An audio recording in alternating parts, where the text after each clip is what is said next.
All right, let's give a round of applause for our second speaker.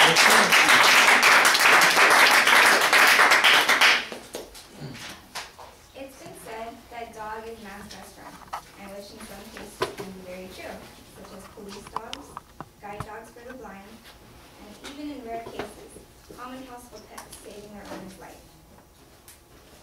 When born in a loving place, puppies can become all of these things. Although when born and raised in puppy mills, they start out life in horrible conditions without the love and care that they need. Now, a puppy mill can be defined as a large commercial breeding center where a profit is made from the puppies produced. So now let me start off with our first, let me start off with talking about the problems of abuse and neglect that go on. Second, the long-term effects that can happen to the dogs. And lastly, the solution to them is to change the Animal Welfare Act to include the running of puppy mills. Now, let's start off with why these puppy mills are such a problem.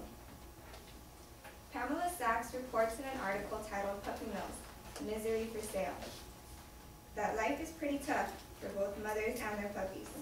The animals are housed in small wire cages where they have no opportunity to play and socialize.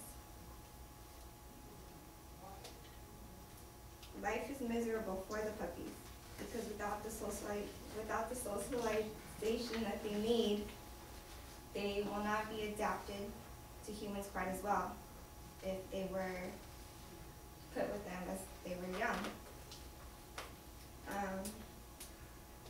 Life is miserable for them, but it's still worse for their mothers. The female dogs are bred at every opportunity possible with no regards for their health. And once it comes down to the point where they can no longer produce, they're killed because there's no more need for them. The puppy mill cages are meant to help the dogs by letting all their waste fall through. As you can see in some of these pictures, they're housed, they have wood under them, which kind of makes it hard for their waste to fall through.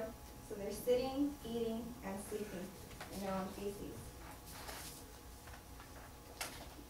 Not only does the abuse and neglect have an immediate effect on them, it also has long-term effects as well that can last a lifetime.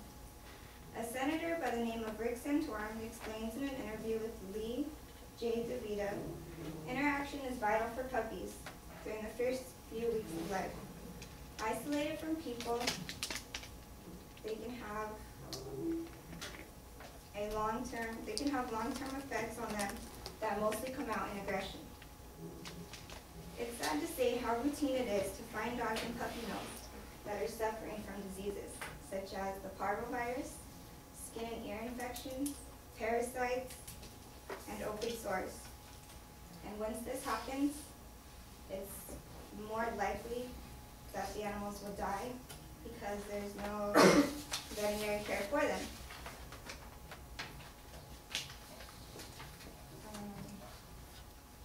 Okay, let's finally talk about what can be done for them.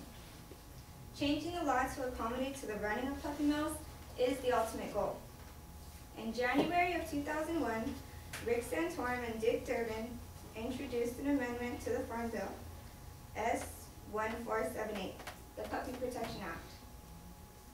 It is intended to improve conditions for the dogs in the puppy mills by addressing socialization, breeding issues, and creates a 3 strikes and you're out system for chronic violators of the Animal Welfare Act.